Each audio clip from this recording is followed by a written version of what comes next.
हाँ जी, be educate with knowledge YouTube channel में आप सबका स्वागत है। तो आज हम जो हमारा सीडीपी चल रहा है उसका जो टॉपिक रहेगा वो रहेगा कि इम्पोर्टेंट एजेंसीज ऑफ सोशलाइजेशन। ठीक है, एजेंसीज कौन कौन सी हैं सोशलाइजेशन की। तो वीडियो को शुरू करने से पहले वीडियो को लाइक, शेयर और सब्सक्राइब जरूर करें और कमेंट भी करें कि आपको वीडियो कैसी लग रही है।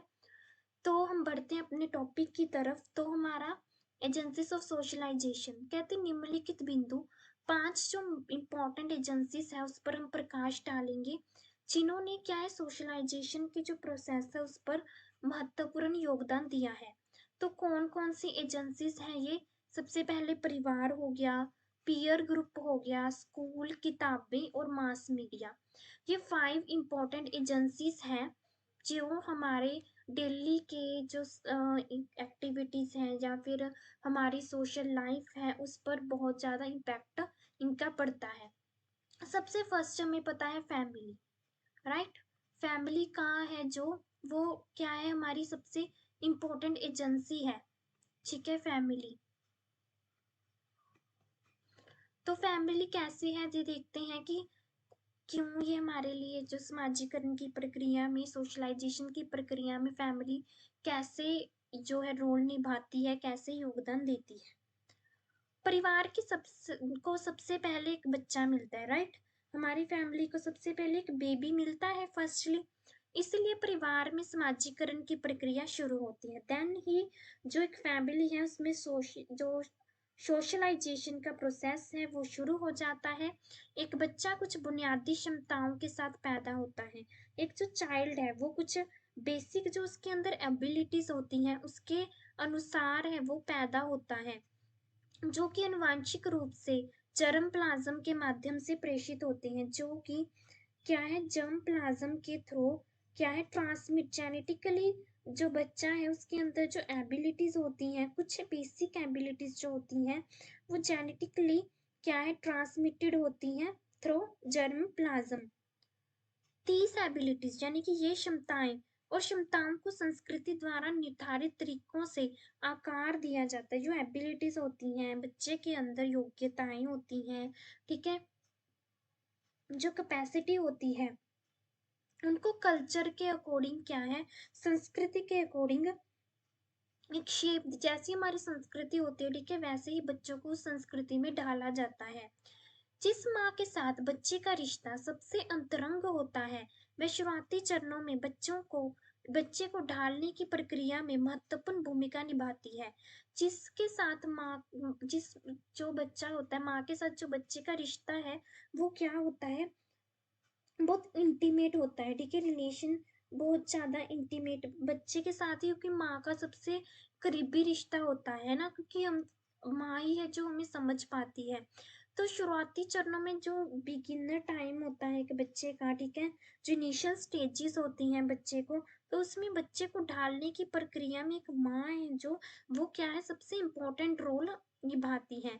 इसके बाद है जो फादर आते हैं, बड़े भाई बहन, बच्चे और कई अन्य मूल्यों, ज्ञान, कौशल को प्रसारित करते हैं। इसके बाद माँ के बाद ही जो हमारे सभी फैमिली मेंबर्स और अदर फैमिली मेंबर्स हैं वो आते हैं, जो बच्चों को उस विशेष समाज में प्राप्त करने की, वो सभी बच्चे के अंदर जो वैल्यूज नॉलेज डालते हैं जो उसे समाज सोसाइटी में खड़ा करने के काबिल बनाती है।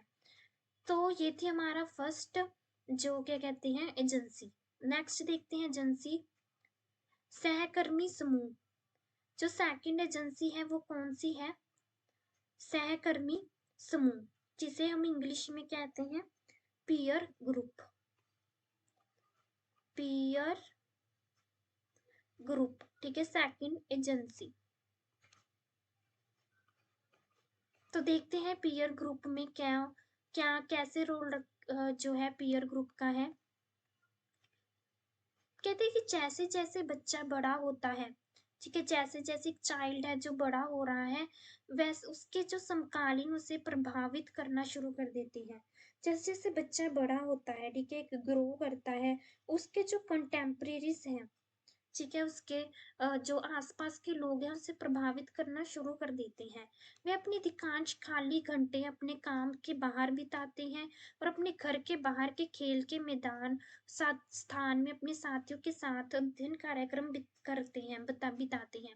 ठीक है, बच्चे क्या है, कुछ भी जैसे स्कूल में कुछ घंटे बाहर जैसे स्कूल में बिता लिया, ठीक है, शेड्यूल करते हैं विद दिस पीयर्स, ठीक है, अपने साथ के जो हम उम्र जो साथी होते हैं, फ्रेंड्स होते हैं, प्लेग्राउंड में जाते हैं, ठीक है, और क्या करते हैं, उनके साथ पढ़ते हैं। साथियों का आकर्षण उसके लिए लगभग जो पीयर ग्रुप है उसमें क्या है कि जो पीयर्स जो उसके फ्रेंड्स होते हैं वो उसके अट्रैक्शन का एक सबसे अनोखा काम करते हैं, ठीक है।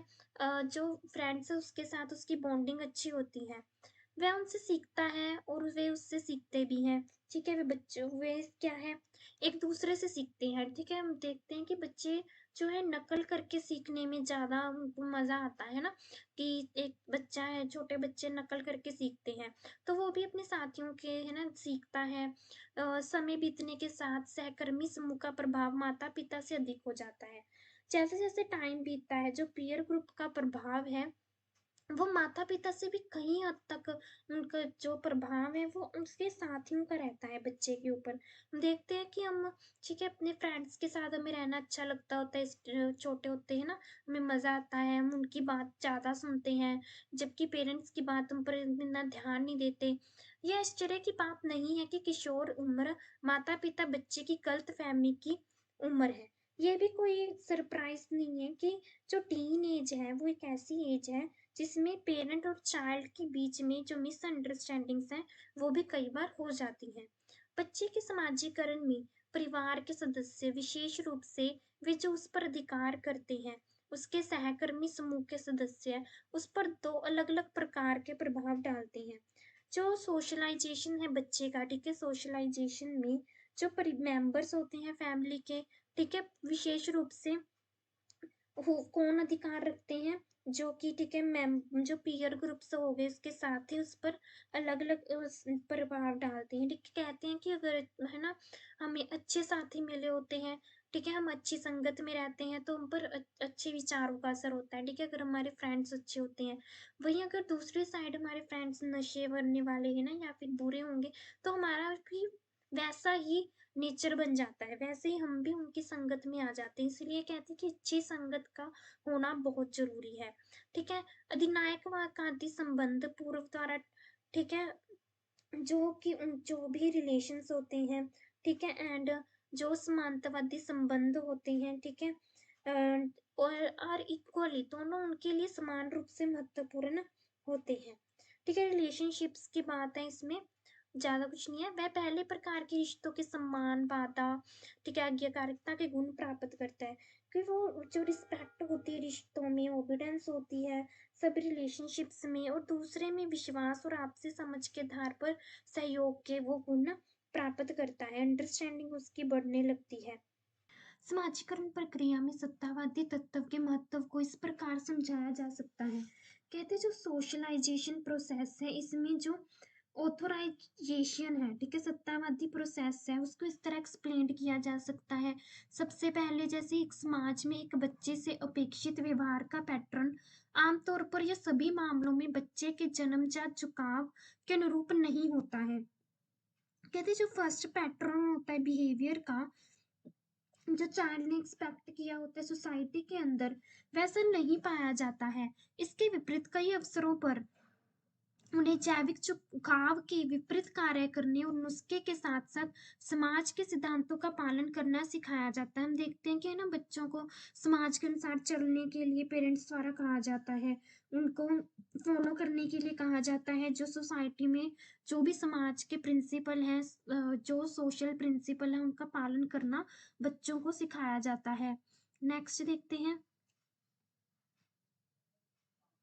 कहते हैं कि जो परिपक्व है और उनके सम्मान और ध्यान को कमांड कर सकते हैं, जो भी दोस्त जो क्या है मैच्योर हैं, जो मैच्योर हो चुके हैं, वो उनको रिस्पेक्ट करने की कमांड की दी जाती है एंड वे स्पष्ट रूप से समाजीकरण की प्रक्रिया शुरू करने के लिए उचित व्यक्ति हैं। और जो मैच्योर हो जाते हैं वो समाज के अनुसार है ना सोशलाइजेशन करने की प्रक्रिया उनकी शुरू हो जाती है, समाज के अनुसार अपने आप को ढालना वो सीख जाते हैं।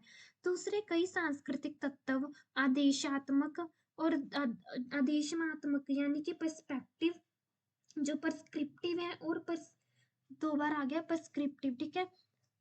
जो प्रिस्क्रिप्टिव है यानी आदेश है हमेशा तर्क करने के योग्य नहीं होते। बच्चे को स्वाभाविक रूप से इस बात से नाराजगी होगी कि उसे अपने प्राकृतिक झुकाव के विपरीत व्यवहार करने के लिए कहा जाए। मीन्स टू से कि बच्चे को हमेशा ये नाराजगी तो होगी है ना, जब हम अपने मन के अनुसार कोई कार्य करना चाहते हैं बट हम नहीं कर पाते, ठीक है। तो क्या है कि हमारे अंदर नाराजगी अपने आप ही आ जाती है। इस तरह के मामलों में उन लोगों का अधिकार जो एक बच्चे को पुनः उत्पन्न करने और बनाए रखने के लिए जिम्मेदार है, उन निर्देशों की सामग्री के तर्क और आवश्यकता पर सवाल उठाए बिना उन्हें अपने निर्देशों को स्वीकार करने के लिए एक अनूठी अनूठी जो स्थिति है उसमें है। लेकिन इस तरह के मामलों में जो भी अथॉरिटी होती है, जो रिस्पॉन्सिबल होता है, ठीक है, मेंटेन करने के लिए बच्चों को, वो क्या है कि हम जो इंस्ट्रक्शंस होती है उसको एक्सेप्ट करना पड़ता है विदाउट किसी तरह का क्वेश्चन किए बिना। हमें जो भी इंस्ट्रक्शंस है उन्हें फॉलो करना पड़ता है, उसे उन्हें इससे केवल इसलिए स्वीकार करना पड़ता है क्योंकि उसके वरिष्ठ उस उसके लिए यह रखते हैं। वरिष्ठ मतलब उसके बड़े, ठीक है, क्योंकि उसके जो सुपीरियर्स हैं उसके लिए ये सब, जैसे पेरेंट्स ने कहा कि ये स्ट्रीम ले लो, ठीक है, साइंस स्ट्रीम ले लो या फिर तुमने डॉक्टर बनना है, तो वो वही करते हैं जो है ना पेरेंट्स कहते हैं, तो उन्हें एक्सेप्ट करना पड़ता है। सोशलाइजेशन प्रोसेस में समानतावादी तत्व का महत्व पूरी तरह से अलग अलग आधारों पर टिका हुआ है। अगर हम सोशलाइजेशन प्रोसेस की इम्पोर्टेंस की बात करें तो वो डिफरेंट डिफरेंट ग्राउंड्स है, उसके डिफरेंट डिफरेंट तत्व है। समानतावादी संबंध रखने वालों के बीच जबरदस्ती की बजाय स्वतंत्र और सहज बातचीत होती है।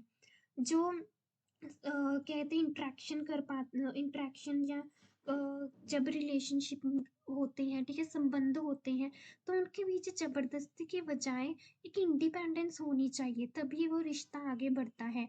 दुनिया को एक ही आंख के माध्यम से देखते हैं, एक ही दृष्टिकोण साझा करते हैं और परिणाम स्वरूप एक माँ की सही समझ रखते हैं।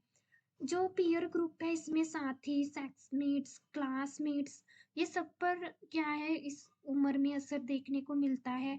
एक माँ से सीखते हैं छोटे लोक मार्ग, अर्थ के रंग, सनक, संतुष्टि, निषिद्ध ज्ञान। तो ये सभी हम जैसे जैसे बड़े होते हैं, ठीक है, नॉलेज हमारी बढ़ती जाती है। अक्सर सामाजिक रूप से कुछ ज्ञान हमारे लिए उपयोगी होता है, फिर भी सामाजिक रूप से खराब। कुछ तो हमारे लिए कुछ क्या है अच्छा ज्ञान होता है, ठीक है, जो हमारे लिए यूजफुल होता है।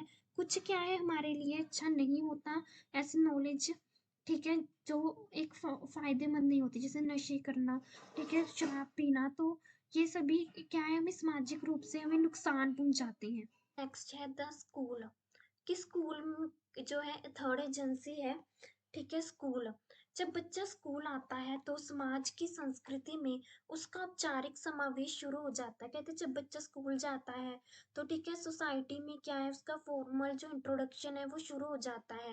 वे अब तक ज्ञात की तुलना में एक व्यापक पृष्ठभूमि से अवगत है। बच्चा क्या है एक्सपोज करने लगता है, ठीक है, उस जो हिडन होता है वो क्या है खुलकर सामने आने लगता है। उन्हें औपचारिक रूप से विद्या, शिक्षा, कला, ज्ञान, विश्वास, समाज के रीति रिवाज को एक व्यापक सर्कल में पेश किया जाता है। उनके शिक्षक बहुत महत्वपूर्ण भूमिका निभाते हैं। नेचुरली जो स्कूल है उसमें जो टीचर है वो मोस्ट इम्पॉर्टेंट रोल है जो निभाते हैं। बच्चे अपने कुछ शिक्षकों की प्रशंसा, सम्मान और प्यार करता है। चाइल्ड है जो वो अपने टीचर्स की है ना, जब जो टीचर उसे पसंद होता है उसकी प्रशंसा एडमायर करता है, रिस्पेक्ट करता है और उससे लव भी करता है। इस प्रभावशाली युग के दौरान वे जो छाप छोड़ते हैं वे लगभग जीवन भर रहती है। बिल्कुल, है ना। कहते हैं कि बच्चे की जो नींव है वो उसके बचपन में ही रखी जाती है ना। बच्चे की जो जैसे हम सोच बच्चे की बचपन में बना देते हैं, उसी की बेस पर उसका जो बाकी का जीवन है वो टिक जाता है, वो छाप छोड़ जाता है। वो बुक्स होगी, ठीक है? बुक्स कैसे कहते हैं, साक्षर जो समाज में समाजीकरण की एक महत्वपूर्ण एजेंसी पुस्तकों और पत्रिकाओं में मुद्रित शब्द है। जो बुक्स है लिटरेचर सोसाइटीज में जो मोस्ट इम्पोर्टेंट रोल जो है बुक्स निभाती हैं, ठीक है? हमारी सांस्कृतिक जो दुनिया है, हमारी सांस्कृतिक दुनिया अनुभव और ज्ञान, मूल्य और विश्वास, अंधविश्वास और पूर्वग्रह शब्दों में व्यक्त किए जाते हैं, ठीक है? हमारी जो संस्कृति है वो क्या है, जो सांस्कृतिक वर्ग, जो हमारा कल्चर वर्ड है ना, कल्चर वर्ल्ड है, वो क्या है, एक्सपीरियंस जो हमने पूरी लाइफ में एक्सपीरियंस किए होते हैं, नॉलेज, जो हमें वैल्यूज एंड बिलीव्स होते हैं, जो भी प्रिजजेस होते हैं, ठीक है? ये एक्सप्रेस किए जाते हैं किसमें, वर्ड्स में, और वो वर्ड्स किस में लिखे जाते हैं, बुक्स में, जिसे हम पढ़ते हैं। शब्द हम पर थार और झरने में दौड़ते हैं, कहते वर्ड्स ने जो वो रश करते हैं, ठीक है? बहते हैं, दौड़ते हैं झरने की भांति। वे अखबार, पत्रिका और पाठ्य पुस्तक के रूप में हमारी दृष्टि में छलांग लगाते हैं। बिल्कुल, जब हम कुछ अच्छा पढ़ते हैं तो हमारी कल्पना शक्ति है ना वो छलांग लगाने लग जाती है, हमें कुछ हम खुद तर्कशील हो जाते हैं, चीजों को देखने का नजरिया है जो वो चेंज हो जाता है। शब्द हमेशा किसी के द्वारा लिखे जाते हैं, ये तो हमें पता ही है।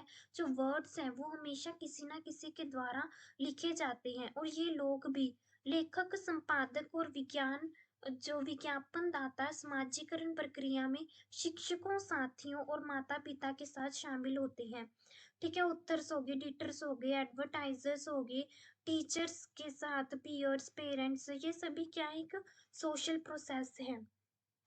फिफ्थ जो हमारी एजेंसी आ जाएगी, मास मीडिया, ठीक है? मास मीडिया है जो हमारी, वो फिफ्थ एजेंसी है।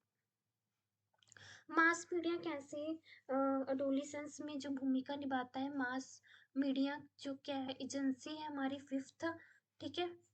मुद्रित कहते शब्दों को प्रसारित करने वाले जो समाचार पत्र हैं के अलावा दो अन्य मास मीडिया अर्थात रेडियो और टेलीविजन, कहते जो शब्दों को, जैसे किताबों के अलावा, जो समाचार पत्रों के अलावा दो और मास मीडिया है, मीडिया है हमारा रेडियो और टेलीविजन, ठीक है?